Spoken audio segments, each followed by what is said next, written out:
തണലാണ് കുടുംബം. Campaign 2024 December 1 മുതൽ 31 വരെ. ജമാഅത്തെ ഇസ്ലാമി ഹിന്ദ് കേരള. കുടുംബം, അവിടെ ജീവിതം ആരംഭിക്കുന്നു. സ്നേഹം ഒരിക്കലും അവസാനിക്കുന്നില്ല. ചെറുപ്പത്തിൽ നാടുവിട്ടുപോയ വൈക്കം മുഹമ്മദ് ബഷീർ ഏറെക്കാലത്തെ തീഷ്ണമായ അനുഭവങ്ങൾക്കും അലഞ്ഞു നടപ്പിനും ശേഷം ഒരു നാൾ സ്വന്തം വീട്ടിലേക്ക് തിരിച്ചു വരുന്നുണ്ട്. പരിക്ഷീണനായി അർദ്ധരാത്രി വീട്ടിലെത്തിയ അദ്ദേഹം കണ്ടത് ഭക്ഷണം തയ്യാറാക്കി വെച്ച് തന്നെയും കാത്തിരിക്കുന്ന ഉമ്മയെയായിരുന്നു. താൻ വരുന്ന കാര്യം ഉമ്മ എങ്ങനെ അറിഞ്ഞുവെന്ന് അത്ഭുതപ്പെടുന്നുണ്ട് അദ്ദേഹം. ബഷീർ നാടുവിട്ട അന്നു മുതൽ പ്രിയപ്പെട്ട മകൻ വരുമെന്ന പ്രതീക്ഷയിൽ ആ ഉമ്മ എന്നും ഇതുപോലെ കാത്തിരിക്കുന്നുണ്ടായിരുന്നു.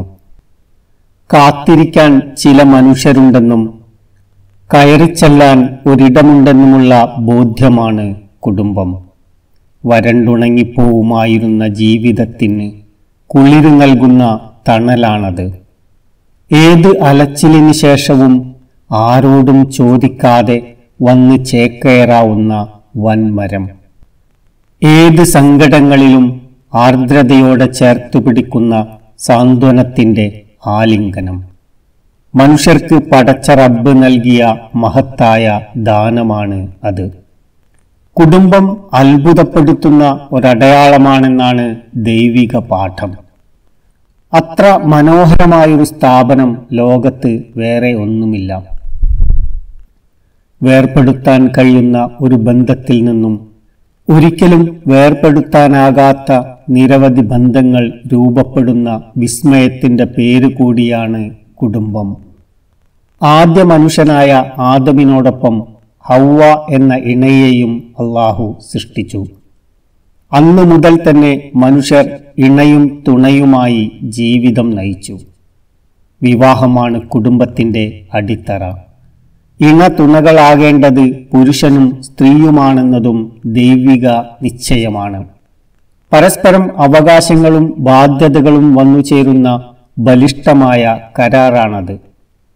ഇണയും തുണയുമായി മനോഹര ജീവിതം നയിക്കാനുള്ള റബ്ബിന്റെ അനുമതിയും ആശീർവാദവുമാണ് ആ കരാർ.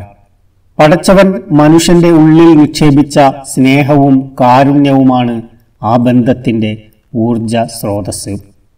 പരസ്പര വിശ്വാസത്തിലും ധാർമ്മികതയിലും ഊന്നി നിൽക്കുന്ന വിശുദ്ധ ബന്ധമാണത്.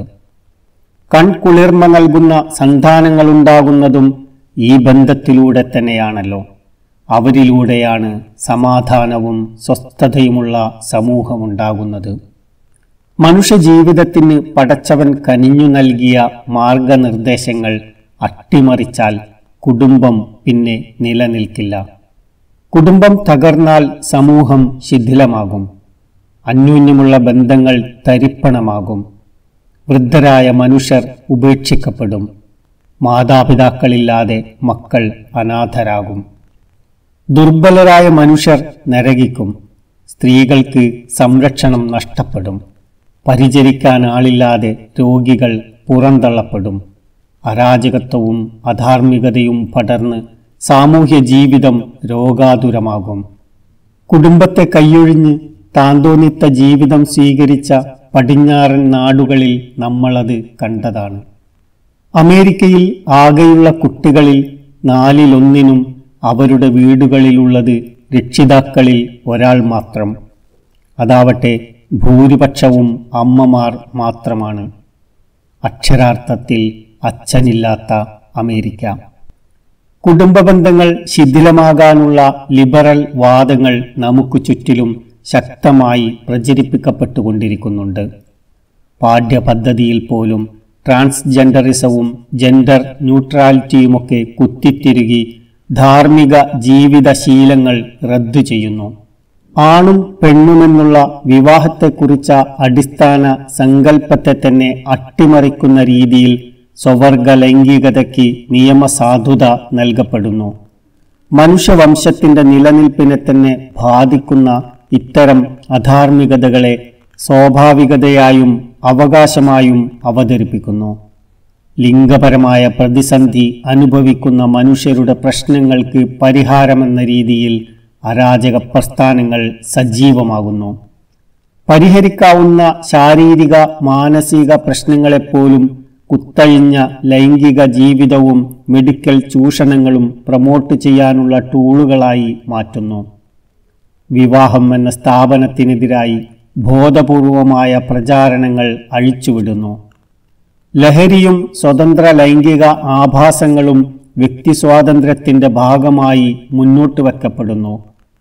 ഇരപിടിയന്മാർ മാത്രം അതിജീവിക്കുകയും ആസ്വദിക്കുകയും ചെയ്യുന്ന ലിബറൽ നീതിയിലേക്ക് സമൂഹത്തെ ആട്ടിത്തെളിക്കാനുള്ള ശ്രമങ്ങളാണ് നടക്കുന്നത്. സത്യത്തിൽ വിവാഹം ഒരു ബാധ്യതയല്ല, മുന്നോട്ടു പോവാനുള്ള കരുത്താണ്. മനുഷ്യവംശത്തിന്റെ നിലനിൽപ്പ് തന്നെയാണ് അത്. ഒപ്പമൊരാളുണ്ടെന്നും ഒറ്റയ്ക്കാവില്ലെന്നുമുള്ള ആത്മവിശ്വാസമാണ് വിവാഹം. ഇണയുടെ സ്വപ്നങ്ങളുടെ ചിറകരിയുന്നവരല്ല, അവരുടെ സ്വപ്ന സാക്ഷാത്കാരങ്ങൾക്ക് കൂടെ നിൽക്കുന്നവരായിരിക്കും യഥാർത്ഥ ജീവിത പങ്കാളി. വൈവാഹിക ജീവിതത്തിൽ ഓരോരുത്തർക്കും എടുക്കാനുള്ളതും കൊടുക്കാനുള്ളതുമുണ്ട്. ലിംഗസമത്വമല്ല, ലിംഗനീതിയാണ് ആവശ്യം.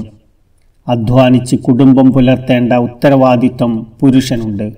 സ്വാഭാവികമായും നേതൃപരമായ റോളുകൾ കൈകാര്യം ചെയ്യേണ്ടതും അയാൾ തന്നെയായിരിക്കും. ഈ ഉത്തരവാദിത്വ നിർവഹണത്തിൽ സ്ത്രീ അയാൾക്ക് താങ്ങും തണലുമായി നിൽക്കും. എന്നാൽ സ്ത്രീകൾക്ക് മാത്രം നിർവഹിക്കാൻ കഴിയുന്ന കുറെ റോളുകൾ കുടുംബജീവിതത്തിലുണ്ട്. അത് ഭംഗിയായി നിർവഹിക്കാനുള്ള അന്തരീക്ഷം സൃഷ്ടിക്കാൻ പുരുഷൻ അവരുടെ കൂടെ നിൽക്കും. ഗാർഹികാന്തരീക്ഷം മെച്ചപ്പെടുത്തുന്നതിലും സന്താന പരിപാലനത്തിലും ഇരുവർക്കും ചെയ്യാനുള്ള റോളുകൾ ധാരാളമുണ്ട്. അടിച്ചേൽപ്പിക്കലിന്റെയും ആജ്ഞാനുസരണത്തിന്റെയും പിരിമുറുക്കമല്ല ഇവിടെ വേണ്ടത്, മറിച്ച് കൂടിയാലോചനയുടെയും ഗുണകാംക്ഷയുടെയും ആശ്വാസമാണ്. നിയമത്തിന്റെയും കണക്കുപറയലിന്റെയും ഭാഷയല്ല, സഹാനുഭൂതിയുടെയും സഹവർത്തിത്വത്തിന്റെയും ആസ്വാദ്യതയിലാണ് കുടുംബം നിലനിൽക്കേണ്ടത്. ഓരോ കുടുംബത്തിന്റെയും മുൻഗണനാ ക്രമങ്ങൾ മനസ്സിലാക്കി ത്യാഗമനസ്സോടെ തീരുമാനങ്ങൾ എടുക്കാൻ കഴിയുമ്പോഴാണ് കുടുംബജീവിതം മനോഹരമാകുന്നത്. ബാധ്യതകൾ മറക്കുകയും അവകാശബോധം മുഴച്ചു നിൽക്കുകയും ചെയ്യുമ്പോഴാണ് കുടുംബജീവിതം താളം തെറ്റുന്നത്. എന്റെ ശരികളിൽ മാത്രം ഉറച്ചു നിൽക്കുകയും വിട്ടുവീഴ്ചകളും ത്യാഗങ്ങളും തോൽവിയാണെന്ന് കരുതുകയും ചെയ്താൽ അസ്വാരസ്യങ്ങൾ ഉടലെടുക്കും. തമ്മിൽ പാലിക്കേണ്ട പരിധികളും പരിമിതികളും മനസ്സിലാക്കാൻ എല്ലാവർക്കും കഴിയണം. സ്വാതന്ത്ര്യങ്ങൾക്ക് പരിധി പാലിച്ചുകൊണ്ട് മാത്രമേ പങ്കാളിത്ത ജീവിതം സാധ്യമാകൂ. അതിരുകളും അതിർവരമ്പുകളുമില്ലാത്ത ലോകത്ത് ആർക്കും സ്വൈര്യജീവിതം സാധ്യമാകില്ല. സ്വാതന്ത്ര്യം നഷ്ടപ്പെടുമെന്ന് പേടിച്ച് വിവാഹം വൈകിപ്പിക്കുമ്പോൾ മധുരമുള്ള ജീവിതകാലം തന്നെയാണ് നഷ്ടപ്പെടുത്തുന്നത്. പരിധി വിട്ട് വൈകുന്ന വിവാഹങ്ങൾ ധാർമ്മികമായും ആരോഗ്യപരമായും സമൂഹത്തിൽ വെല്ലുവിളികൾ ഉയർത്തുമെന്നതിൽ തർക്കമില്ല. വിവാഹത്തെ നിരുത്സാഹപ്പെടുത്തുകയും കുഞ്ഞുങ്ങളുണ്ടാകുന്നത് മോശമായി കരുതുകയും ചെയ്യുന്ന സമൂഹത്തിൽ എളുപ്പത്തിൽ വാർദ്ധക്യം പ്രാപിക്കുന്നത് നമ്മൾ കാണുന്നുണ്ട്. എല്ലാ ശാസ്ത്ര സാങ്കേതിക പശ്ചാത്തല സൗകര്യങ്ങളുമുണ്ടായിട്ടും ആയിരക്കണക്കിന് അനാഥമായ മൃതശരീരങ്ങളാണ് ജപ്പാനിൽ അടുത്ത കാലത്ത് കണ്ടെടുക്കപ്പെട്ടുകൊണ്ടിരിക്കുന്നത്. വിവാഹത്തിന് വലിയ പ്രോത്സാഹനമാണ് ഇസ്ലാം നൽകുന്നത്. ഒന്ന് സെറ്റിലായിട്ട് വിവാഹം കഴിക്കാം എന്നതല്ല, സെറ്റിലാവാനുള്ള വഴി കൂടിയാണ് വിവാഹം എന്നതാണ് ഇസ്ലാമിൻ്റെ പാഠം. സന്തോഷകരമായ കുടുംബജീവിതത്തിൻ്റെ ഇമ്പമുള്ള പാഠങ്ങൾ പ്രവാചകന്റെ ജീവിതത്തിൽ നമുക്ക് കാണാൻ കഴിയുന്നുണ്ട്.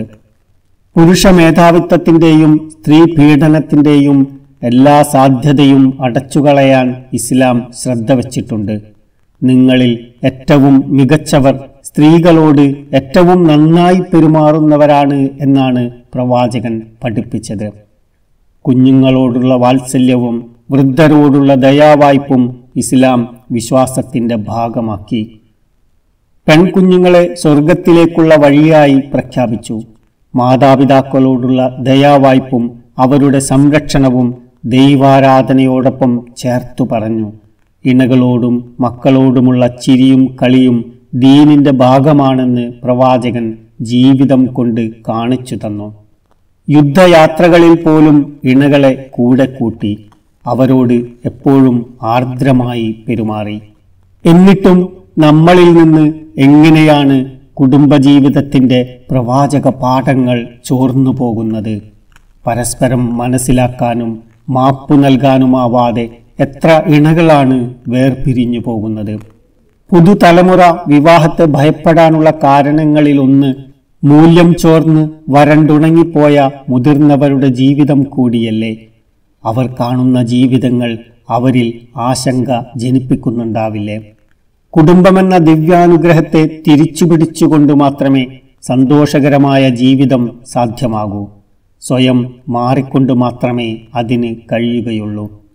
സ്ക്രീനിൽ നിന്ന് കണ്ണുകളെടുത്ത് നാം മനുഷ്യരുടെ മുഖത്തേക്ക് നോക്കണം. വിരലുകൾ കൊണ്ടുള്ള ചാറ്റുകൾ നിർത്തി ഇണകളോടും മക്കളോടും മിണ്ടിത്തുടങ്ങണം.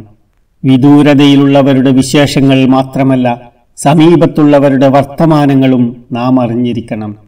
റിയൽ ലൈഫിൽ നിന്ന് താഴോട്ടിറങ്ങി റിയൽ ലൈഫിന്റെ പൾസറിയാൻ ശ്രമിക്കണം. ആഘോഷങ്ങളും പൊലിമകളും മാത്രമല്ല, സങ്കടങ്ങളും പ്രതിസന്ധികളും കൂടി ജീവിതത്തിന്റെ ഭാഗമാണെന്ന ബോധ്യം വേണം. ലളിതമായി നടത്താവുന്ന പരിപാടികൾ പോലും ആഘോഷമാക്കി മതിമറക്കാതിരിക്കണം. ധൂർത്തും ദുർവ്യയവും ഒഴിവാക്കി ലളിതമായി ജീവിക്കാൻ കുടുംബത്തിൽ ശ്രമങ്ങളുണ്ടാകണം. തിന്നാൻ വേണ്ടി ജീവിക്കുന്നതിന് പകരം ജീവിക്കാൻ വേണ്ടി തിന്നണം. ഓർഡർ ചെയ്തു വരുത്തുന്ന ഭക്ഷണം ഒരു സൗകര്യമാണെങ്കിലും ഓർഡർ തെറ്റിയ ജീവിതത്തിന്റെ ശീലമായി അത് മാറാതെ നോക്കണം. ഇണകൾക്കും മക്കളോടുമൊപ്പം ഇസ്ലാമിക ജീവിതം പ്രാക്ടീസ് ചെയ്യണം. ബാക്കിയുള്ളവർ ജോലിയില്ലാത്തവരും ഞാൻ മാത്രം ജോലിക്കാരനും എന്ന മിഥ്യയിൽ ജീവിക്കാതെ വീടുപണികൾ ആവും പോലെ ഏറ്റെടുത്തു ചെയ്യണം. വസ്ത്രം കഴുകുകയും ആടിനെ കറക്കുകയും ചെരുപ്പ് തുന്നുകയുമൊക്കെ ചെയ്ത തിരുദൂതർ പകരുന്ന കുടുംബ പാഠങ്ങൾ അതുകൂടിയാണല്ലോ. അള്ളാഹു സൗന്ദര്യമുടയവനും സൗന്ദര്യത്തെ ഇഷ്ടപ്പെടുന്നവനുമാണെന്ന തിരുവചനം നമ്മുടെ സൗന്ദര്യബോധത്തിന്റെ ദിശ നിർണയിക്കുന്നുണ്ട്. എന്നാൽ സൗന്ദര്യഭ്രമം ആഭാസവും മതിമറന്ന ഫാഷൻ ഭ്രമവുമാകാതെ നോക്കണം. അള്ളാഹു കൽപ്പിച്ച വസ്ത്രം അപമാനമല്ല, അഭിമാനമാണെന്ന് ഓർക്കണം. ഒന്നിച്ചു കൂടുന്നതിലെ നന്മകൾ സ്വീകരിക്കണം. പക്ഷേ പരിധി വിട്ടുള്ള ഇടപഴക്കങ്ങൾ സൂക്ഷിക്കുകയും വേണം. ആൺ പെൺ ഇടകലരുകൾക്ക് ഇസ്ലാം ചില അതിരടയാളങ്ങൾ നിശ്ചയിച്ചിട്ടുണ്ട്.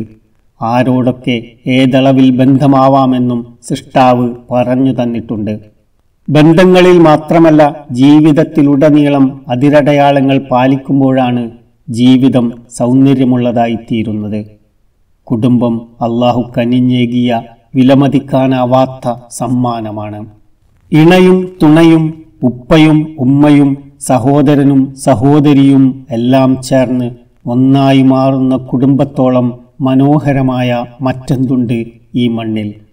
താങ്ങും തണലുമായി കുടുംബം എന്നും എപ്പോഴും കൂടെയുണ്ടെന്ന ആത്മവിശ്വാസം നമുക്ക് പകരുന്ന ഊർജമെത്രയാണ്! കൺകുളിർമയേകുന്ന ഇണതുണകളും മക്കളും നമ്മുടെ ജീവിതത്തിലുണ്ടാക്കുന്ന സന്തോഷത്തിന്റെ അളവെത്രയാണ്! കണ്ണിനും കൽബിനും കുളിർമയേകുമ്പോഴാണ് കുടുംബബന്ധം ഒരിക്കലും അറ്റുപോകരുതേയെന്ന് നാം കണ്ണീരൊഴുക്കി പ്രാർത്ഥിക്കുക. മരണാനന്തരം സ്വർഗീയ ജീവിതത്തിലും അവർ കൂട്ടിനുണ്ടാകണമെന്ന് കൊതിക്കുക. അതിനുവേണ്ടി പ്രാർത്ഥിക്കുക. സ്വർഗീയ ജീവിതത്തിലും കൂടെയുണ്ടാകുന്ന ഇണതുണകളെയും മാതാപിതാക്കളെയും മക്കളെയും സംബന്ധിച്ച് വിശുദ്ധ ഖുർആൻ വചനങ്ങൾ കണ്ണുകൾക്ക് തണുപ്പേകുന്നതും ഹൃദയത്തിന് തണലേകുന്നതുമാണ്. ഇഹത്തിലെ പോലെ പരത്തിലും സുഗന്ധം പടർത്തുന്ന കുടുംബമായി നമുക്ക് മാറുവാനാകട്ടെ. സന്തോഷത്തോടെ റബ്ബിനെ കണ്ടുമുട്ടാനുള്ള ഭാഗ്യമുണ്ടായിത്തീരട്ടെ. ആമീൻ. സ്നേഹാദരപൂർവം ജനറൽ കൺവീനർ, തണലാണ് കുടുംബം ക്യാമ്പയിൻ, ജമാഅത്തെ ഇസ്ലാമി ഹിന്ദ് കേരള. നന്ദി.